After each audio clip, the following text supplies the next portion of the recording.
Today's webinar is presented by Troy Brindle. A lot of you will probably remember Troy as our immediate past president of NASW Pennsylvania. He's a licensed clinical social worker and co-owner and director of Springfield Psychological. Springfield Psychological has been offering mental health services to adults, couples, families, and children since 1985 and continues to grow to this day. Troy has a particular interest in offering integrated behavioral health care services, and as a result, Springfield Psych is on track to have behavioral health practices in 48 different primary care offices.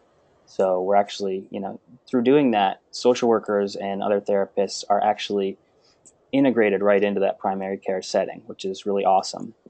They have key relationships with Penn Medicine and Mainline Healthcare right now, and that's helping them allow to be in those different primary care offices.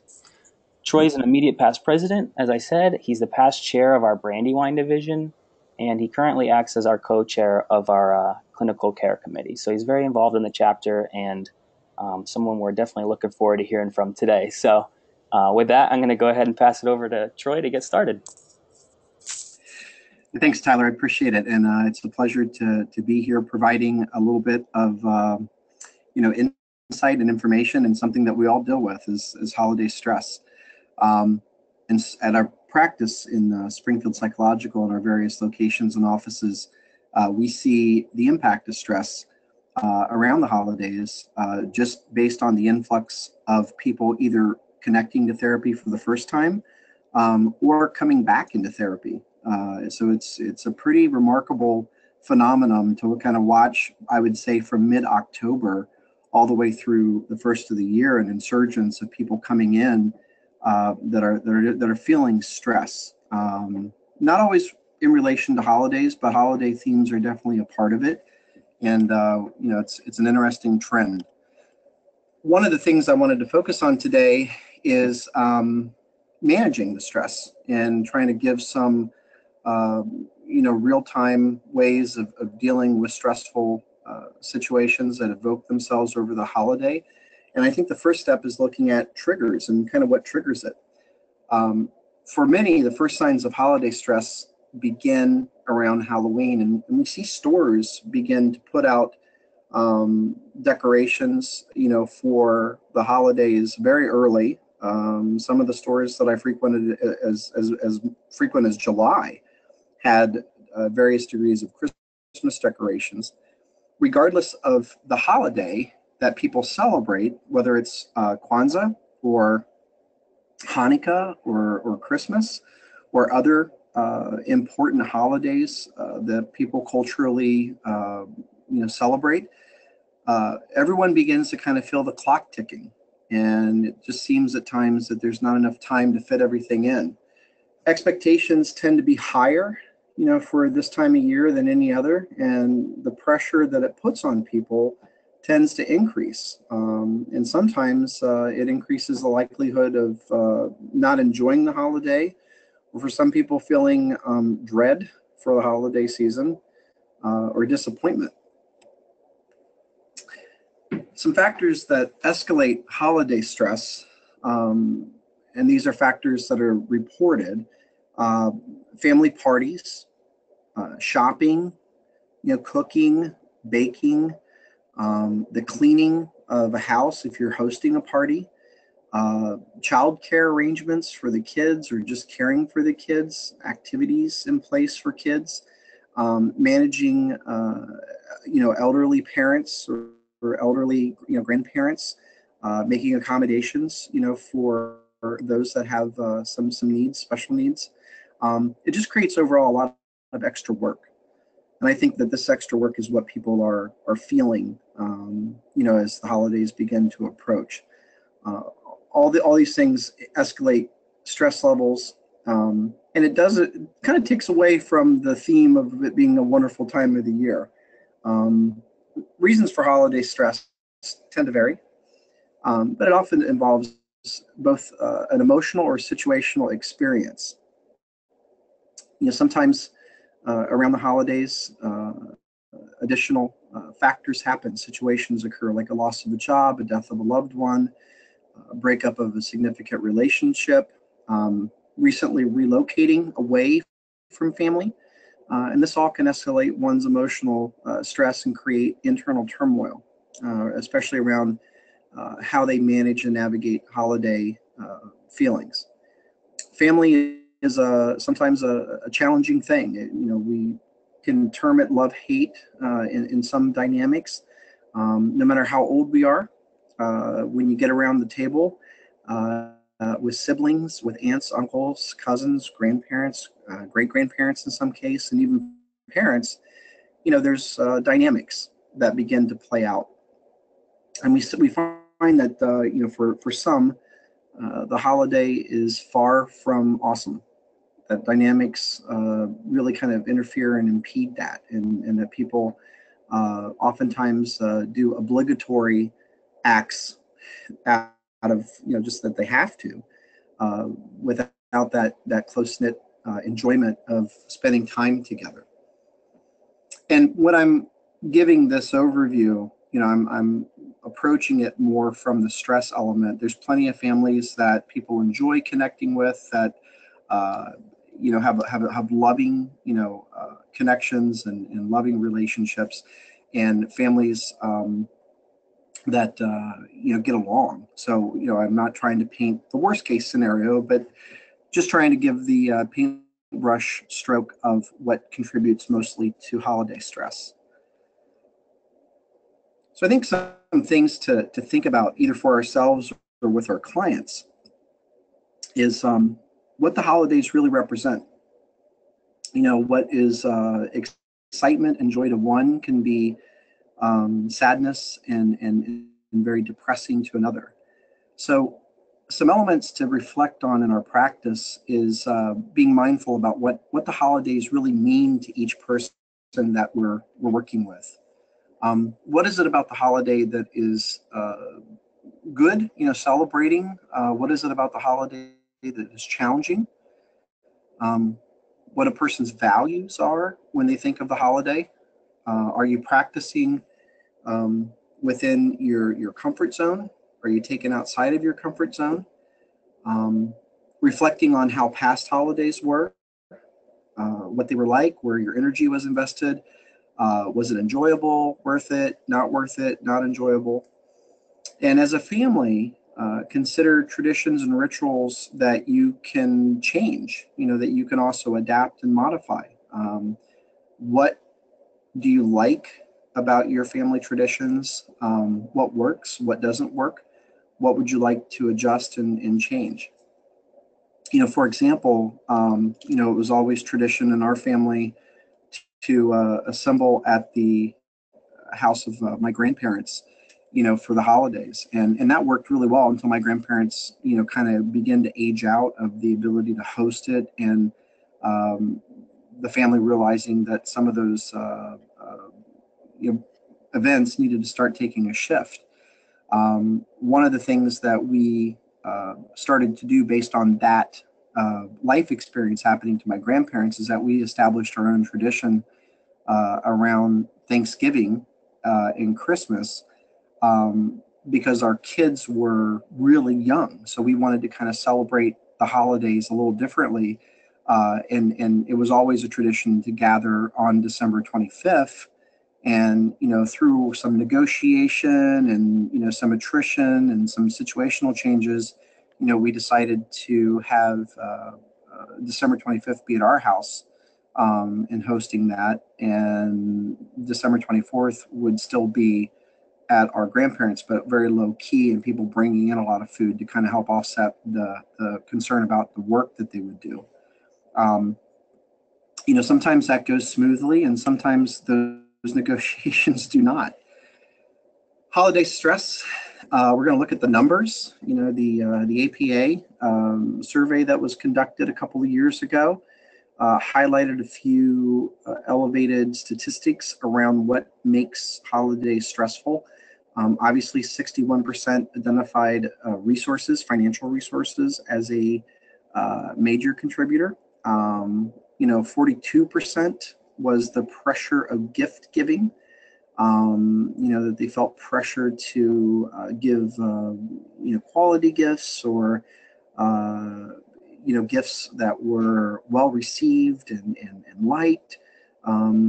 Lack of time, just how things get pressurized and people want to do so much, and before you know it, the holidays upon us, and you're rushing around trying to get things done last minute. Debt, debt is a big factor. Credit card debt, and a lot of people, unfortunately, hurt themselves in that area around the holiday time. They spend well beyond their means. They rack up credit card debt on top of existing credit card debt, so that adds another level of financial stress. The effect on physical health, eating, believe it or not, food, and for those of us who are foodies, there's a lot of food to enjoy, a lot of desserts to have, and just cookies and brownies and cakes and pastries and pies. So, but eating was actually a stress component, especially if you're trying to be more health conscious or lose weight or taking better care of one's health. Being surrounded by food for many can be challenging. And then also the last element is alcohol use. And the tending, again, I think it kind of goes hand in hand, is that sometimes the self-medication that we do with alcohol, or just being around food equals being around drink. The parties, gatherings, company parties, et cetera, et cetera. Those are some additional factors that impact stress by the percentage that you see. So what are the reactions to holiday stress? And we find that the reactions to holiday stress is very similar to reacting to stress in general. And we often respond to stress in unhealthy ways and unhealthy habits. Some of it is linked to escalation in some negative behaviors, or behaviors that we use for our own emotional comfort, like overeating, over drinking, smoking. Sometimes those feelings of distress that we're trying to get away from. The impact can be great. It can affect one's sleep, and which then can affect one's mood because of being sleep deprived. It definitely escalates tension. And when we talk about tension, emotional tension, physical tension, relational tension, anxiety is very high. And we're seeing that anxiety is very high in our world as it is, especially in our communities, in our backyard. Most of the people that we're treating inside our practices and inside our physician offices are by far coming in because of stress and anxiety in their life. And then finally, the toll that it can take with physical responses. Working a lot in integrated care, definitely seeing the direct impact of one's physical health on one's behavioral health, and vice versa. How one is taking care of themselves emotionally oftentimes can negatively impact how they take care of themselves physically. So with anxiety and tensions high, people are more at risk of high blood pressure, migraines, physical symptoms of their stomach hurting. Those are factors that contribute a lot to a person's stress reactions. So holiday blues definitely impacts one's enjoyment. For some of the holidays can be very depressing because it evokes feelings of loss, sadness, loneliness, remembrance of those who are no longer with us. And it's not always related to just death. I mean, it can certainly be a part of the dynamic of a divorced family or a breakup of a significant relationship. Changes in living situations, that I'm 1,400 miles away. My whole family is getting together on this particular holiday, and I don't have the means to travel there, financially. We also see how seasonal affective disorder plays a factor in this. We know that, as we, for some in the country, observing daylight savings time The adjustment of time, creates waves of darkness much earlier during the day. And a lot of people struggle with changes in the actual season, changes in temperature. So the time of year that we're in also sort of like creates a perfect storm for contributing more to holiday stress because of the seasonal affective components that sometimes people struggle with. Anger certainly intensifies with the holiday as well, based on expectations or interactions or experiences that people have, either shopping, financially, interpersonally. So, what can one do to fight the blues of the holiday season? Well, I think the first step is recognizing it, just like any clinician or any good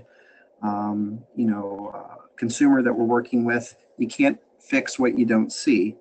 So being able to recognize that the holidays are indeed stressful and that they are sometimes not always filled with that joyful moments that we would like them to be.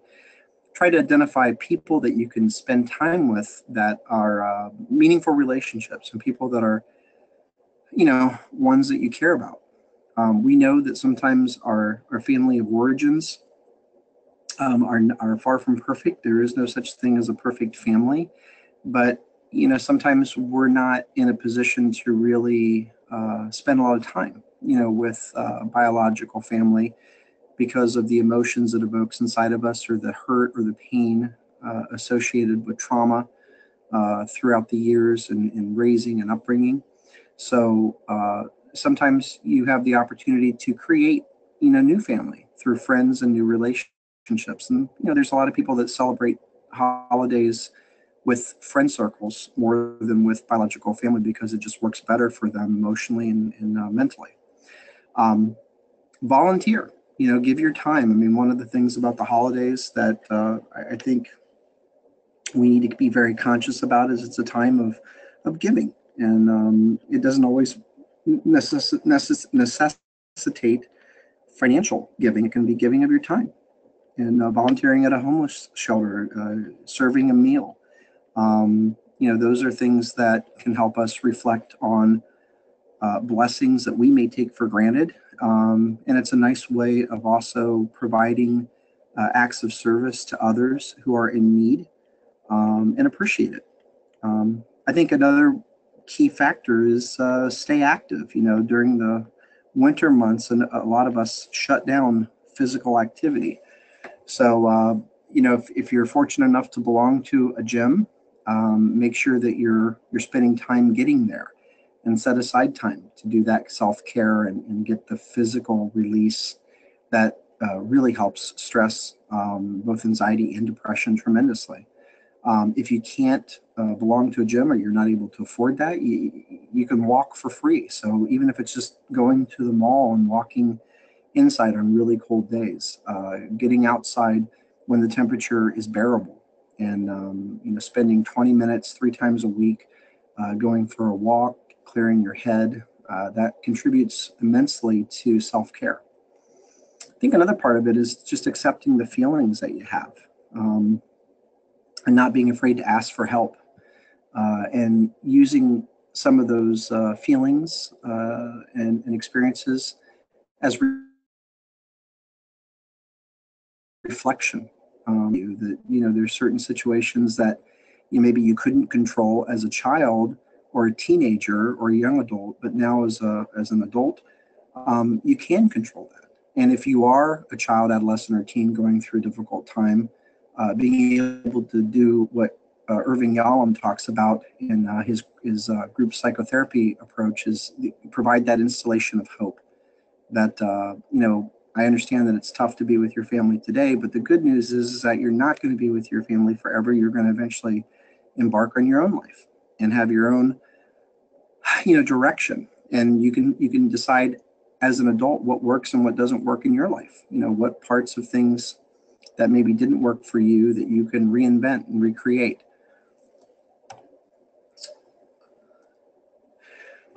Managing holiday stress is avoid family and peer pressure. This quote I really like.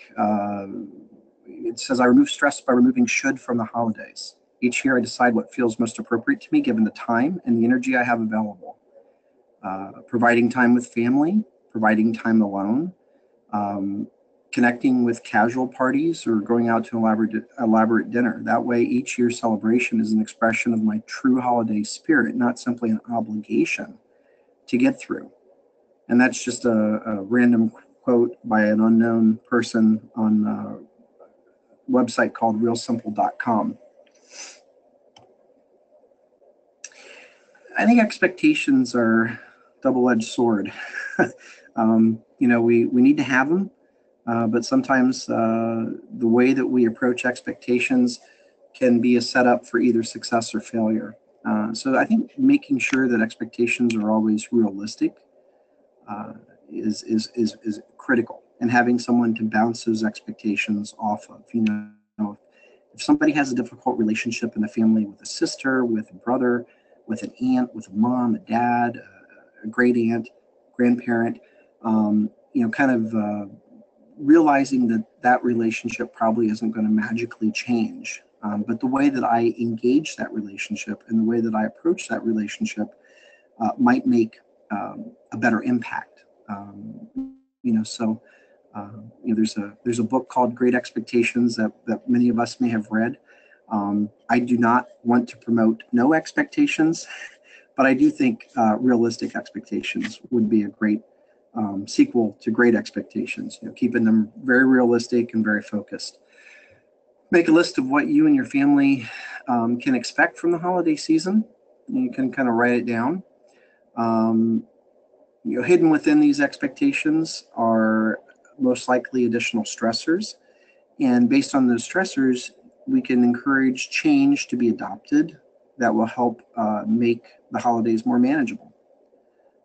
Sometimes journaling and writing down changes that can help diffuse stress, or learning from past holidays and being able to navigate the present holiday differently, because we can adapt and grow based on what we've learned and what we've known.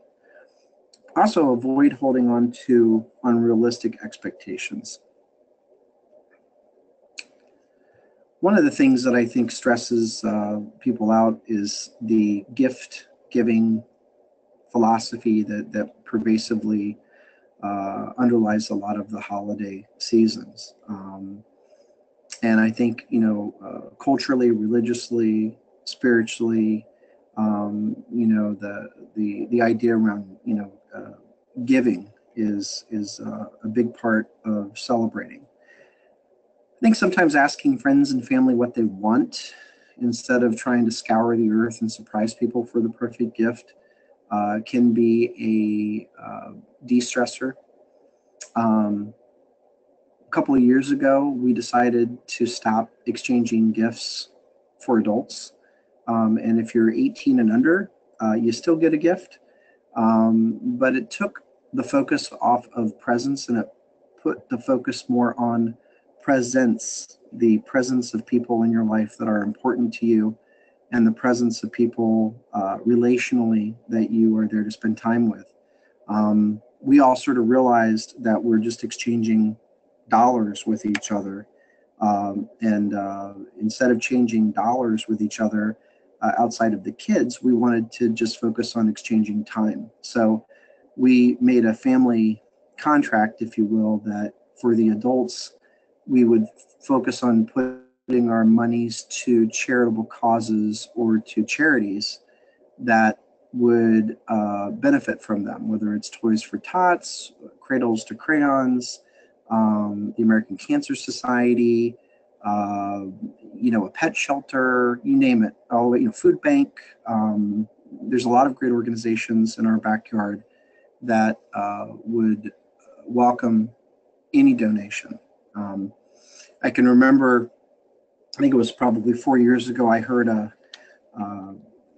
presentation that between Black Friday and for most people over the holiday time, between Black Friday and the end of December, the amount of money that's spent in the United States alone on presents could cure world hunger. And that's what kind of motivated our family to really reflect on maybe doing things a little bit differently, and also kind of de-stressing some of that gift giving time.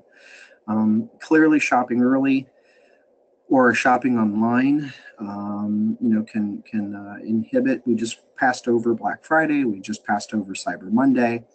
The deals are there throughout the holiday season, so I think that kind of offsets some of the stress too. I love Amazon. I love Prime shipping. I love the fact that I can click a button and it comes to me. And if I want to pay a couple of dollars more, it can come gift wrapped to me. So I think sticking to your budget is critical, not overspending, because finances, again, is a real factor. Spending money may not be the cause of stress, but it certainly can be the consequence of stress. So trying to be mindful about your budget and staying within your budget. Don't overextend yourself. That's where people get into more hurt. And I know plenty of people that spend the next 11 months paying off the last significant holiday, and then they do it all over again. They get back into that debt.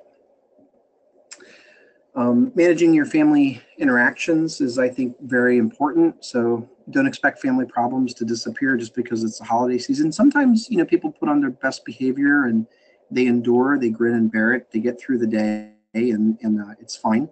But it's also important to keep in mind that everybody has sometimes expiration dates about how much time they can spend with a particular loved one or family member. So reduce the time you spend with family members that escalate trigger for you. It's sort of the thought that counts. If I can hang out with somebody for an hour, it can be just as good as half of a day, and maybe better for me emotionally, because I'm letting that hour be more meaningful. And then when I'm starting to feel myself, expire in my time with the person, I can graciously let people know, hey, we're visiting a lot of people today, so our plan is to be at your house from 11 to 12 or from 11 to 1, and then stick to that plan. Forgiveness, I think letting go of conflicts, resentments, is also a great way of approaching it. Sometimes the pain and the hurt is so deep that that's a welcomed idea, but it's very hard to put in practice.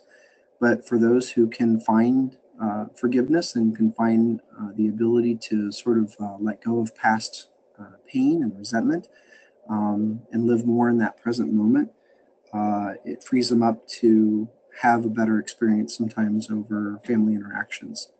I think balancing your needs with your family needs is very important, and also building structure in the holiday plans for those who are separated, divorced, or families that are blended is also great ways of managing interactions.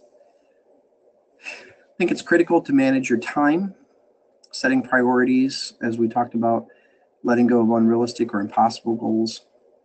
It doesn't mean that everything has to get done. It doesn't mean that everything has to be perfect.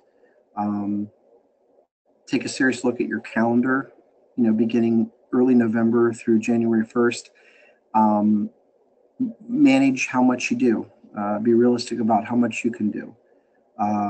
Set in times of self-preservation and protection of time. Schedule time for relaxation.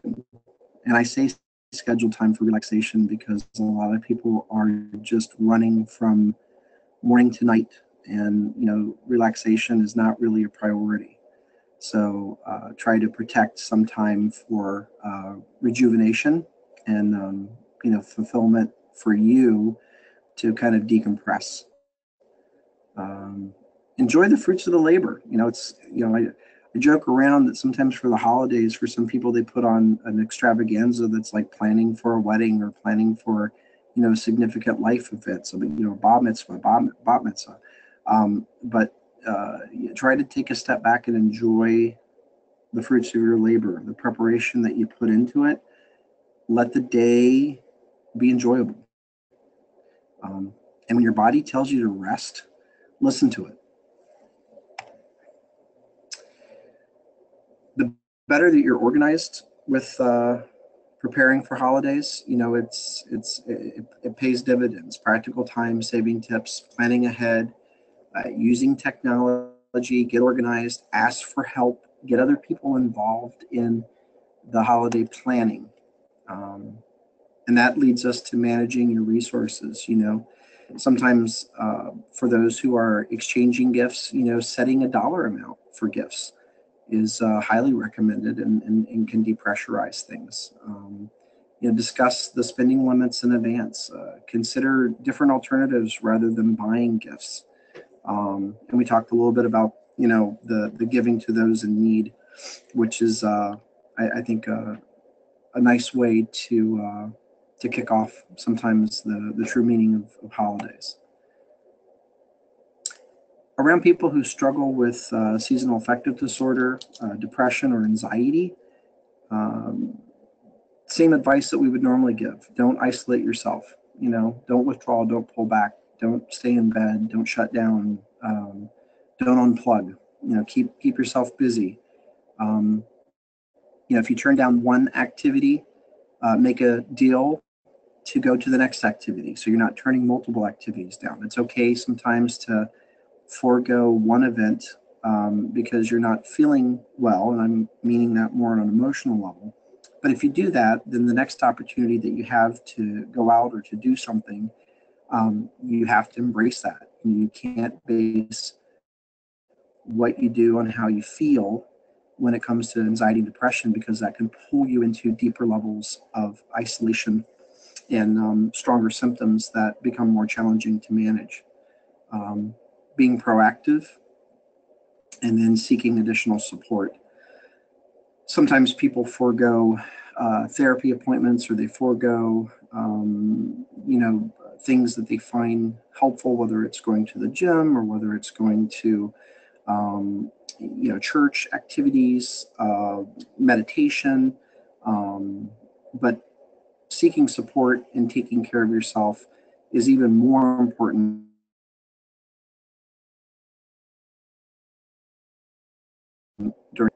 So promoting self-care, don't abandon healthy habits, continue to eat healthy, exercise, make sure you're getting sleep. Overindulging causes guilt and stress, and it makes people feel like they have to work harder, after the holiday season. They beat themselves up. I ate too much. I drank too much. My clothes don't fit as well. Take a breath, mindfulness, find a place that's quiet, focus on taking some deep breaths, clearing your mind, even if it's just 15 minutes a day. And there's a lot of people who don't do that for 15 minutes a day. So we can always encourage them to try to be mindful, stay in the moment, and be in the present.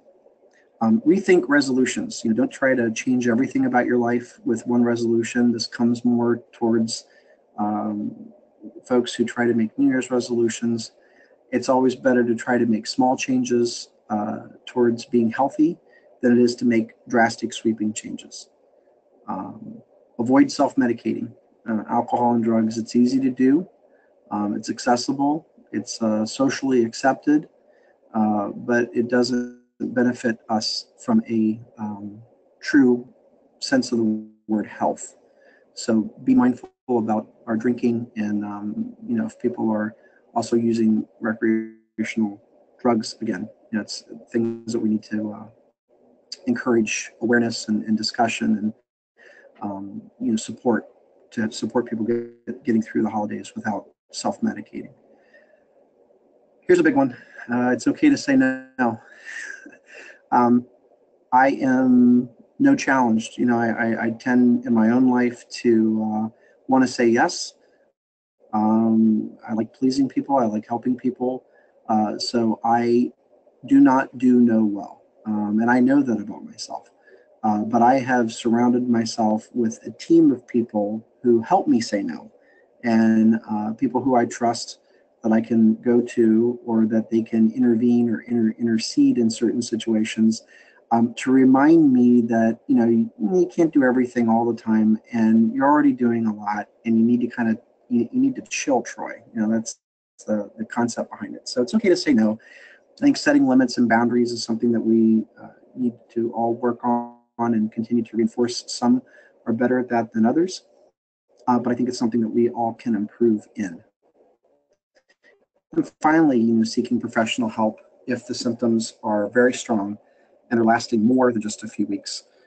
Encouraging people to, again, take care of themselves. What we find in our work within the primary care physician offices is that being inside a PCP office normalizes what we do. So people are a lot more quick to embrace, seek, and stick with therapy inside a primary care physician office, because there's really no stigma attached to it. You're just one of their healthcare providers. Some self-care activities to take into account: going for a walk, listening to music, getting a massage, reading a good book. For those of us knitting, we could put a lot of things in here: knitting, crocheting, cross point, stitching, puzzles, putting puzzles together, working on a car, doing mechanical work, woodworking, crafts, hobbies, painting, drawing, cooking and baking. That one has to be a little careful because the other part of that goes with that is eating, which food is enjoyable and should be. Starting a new hobby, taking a bath, a shower. These are all ways of really kind of promoting self-care. Kids feel stressed too. So, they can get lost in the shuffle. They can get pushed to the side. We make them wear shoes that are too tight, uncomfortable clothes, comb your hair, brush your teeth, put on your best behavior. All those things can add to their own stress. Take emotional cues from parents and caregivers. Kids do, so we talk about how, anxiety breeds anxiety. If a parent has anxiety, kids are more likely to kind of pick up on that and be anxious as well. So as parents and adults, we need to be mindful that we're always on stage.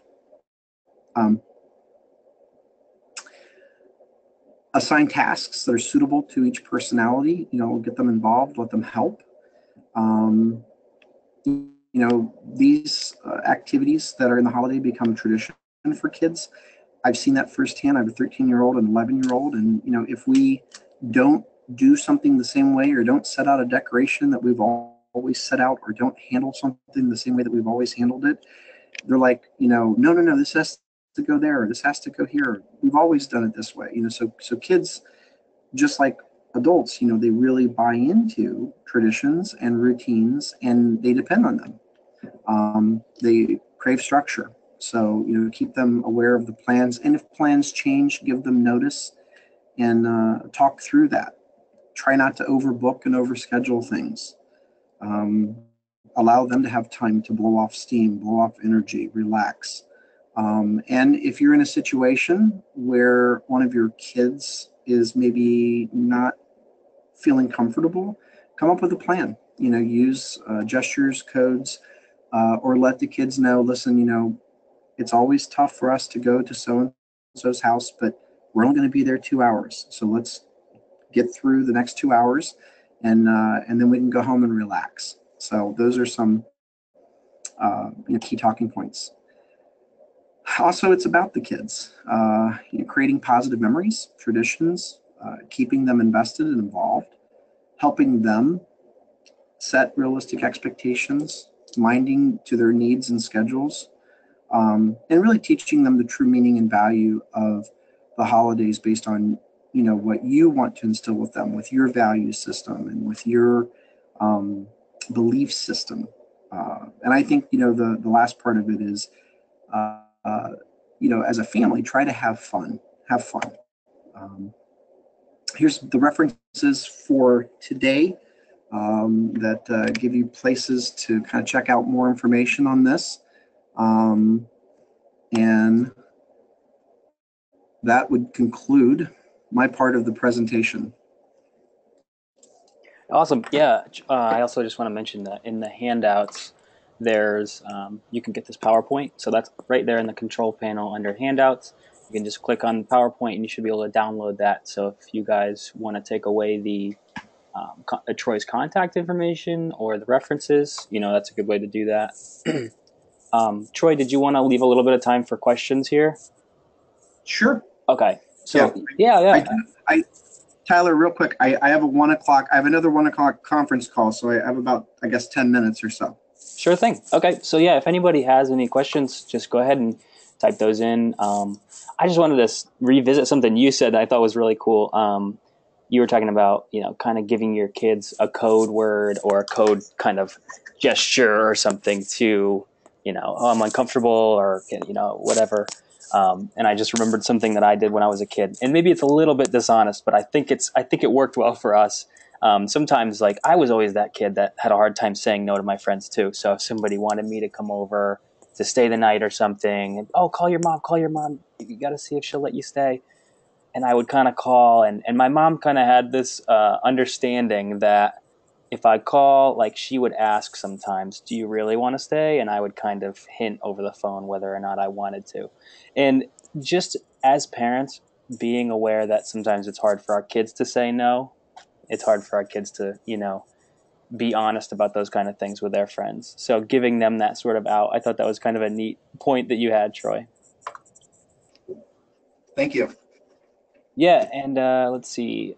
Not seeing any questions coming in, so I think you covered kind of everything. You should be able to. Oh, let's see. Okay, I got one here actually.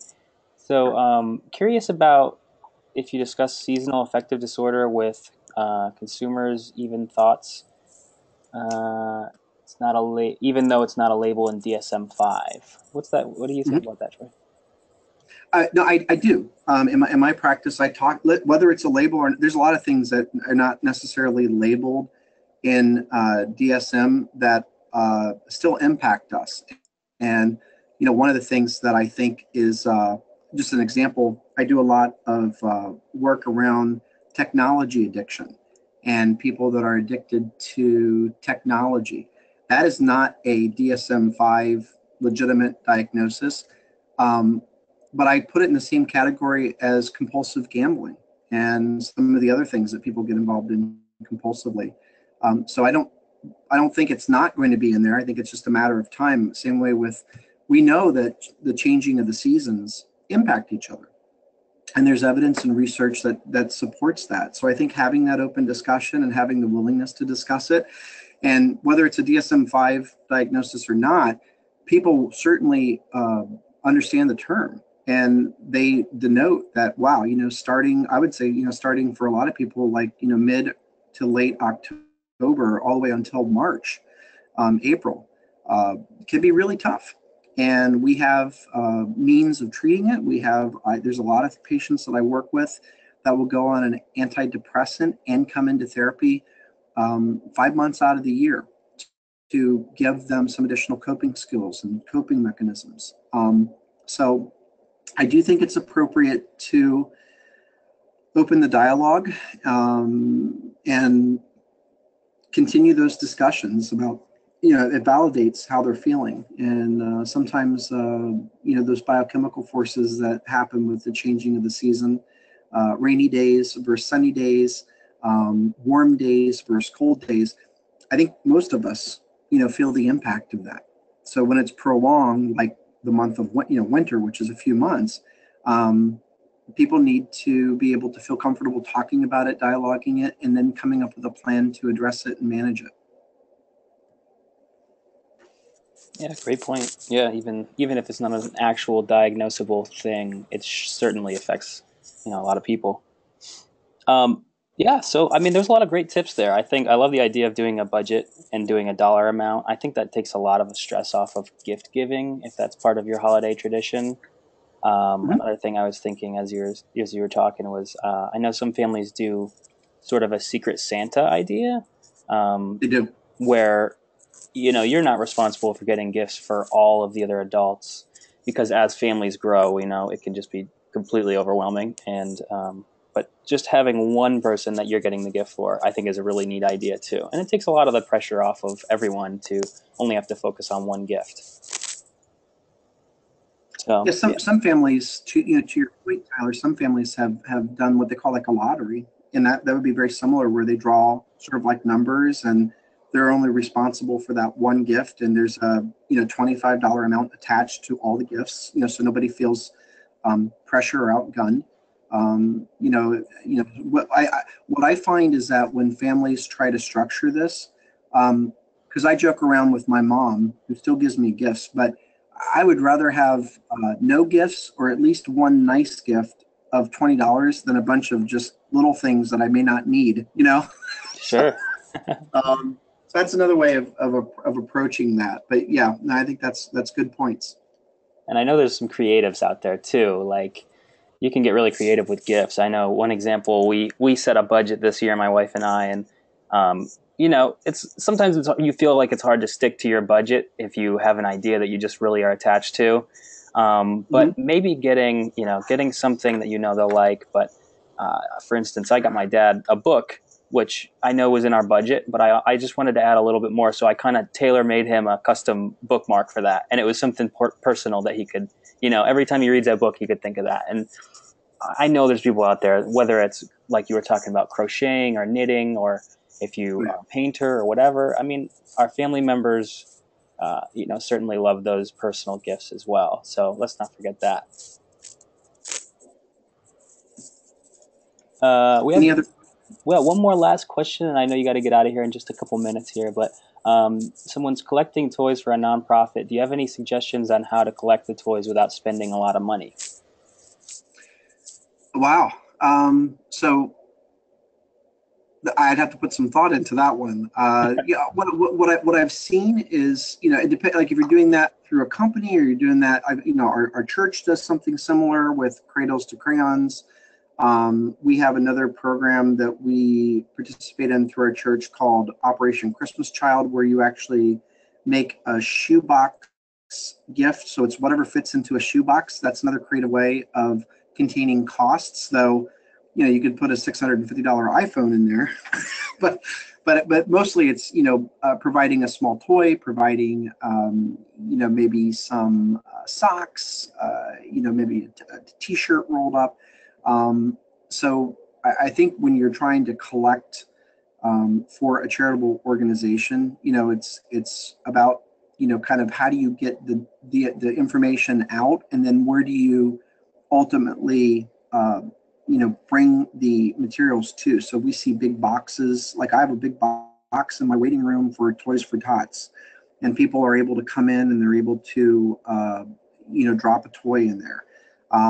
So I think some of that is just creative messaging, and where do you strategically put your receiving centers, and are you using it more for an organization, for a company? Are you trying to do it more on your own? And then if you're doing it on your own, creating relationships with venues that are heavily trafficked, so that you can put up some large boxes that people can clearly see marked, and can donate those kind of things easily. I think sometimes doing things on a smaller scale, uh, again, it's what you're doing that makes the difference. So grand scales can be very stressful, and what we try to do in our practice, we always have you know times of the year that we're donating or providing opportunities for staff to give back, and just having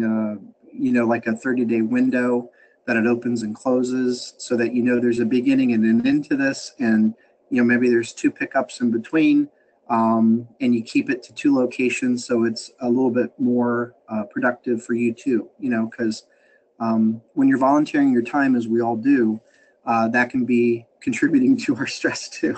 So I think it's great to do these charitable drives. So I hope that gave some ideas or some suggestions. I don't have super concrete, do this, this, and this, but if I saw a box like that, I would drop something in it. Yeah, there's certainly something really exciting about being generous too that kind of eases the stress of the holidays. I don't know. Yes. It's sort of a weird thing, isn't it? And then Kevin had to add just also gift cards are great for organizations to give to clients. That way they can pick something out that they actually need and want. So that's a great suggestion as well, Kevin. So, all right. Yeah. Well, thank you again, Troy. We really appreciate you hanging with us today and giving us some tips. I know I got a lot out of it. So people on the webinar, feel free to go ahead and download the handout if you want. That's under the handout section. And watch your emails a little bit later today. I'm going to send out the link to the evaluation. And once you fill that out, assuming you were on the webinar long enough to count for the 1 hour of credit, and if you want that, I will go ahead and get those to you as well. So thank you, everybody, for joining us, and thank you, Troy. Hey, thank you. Thank you all. Happy holidays to everybody.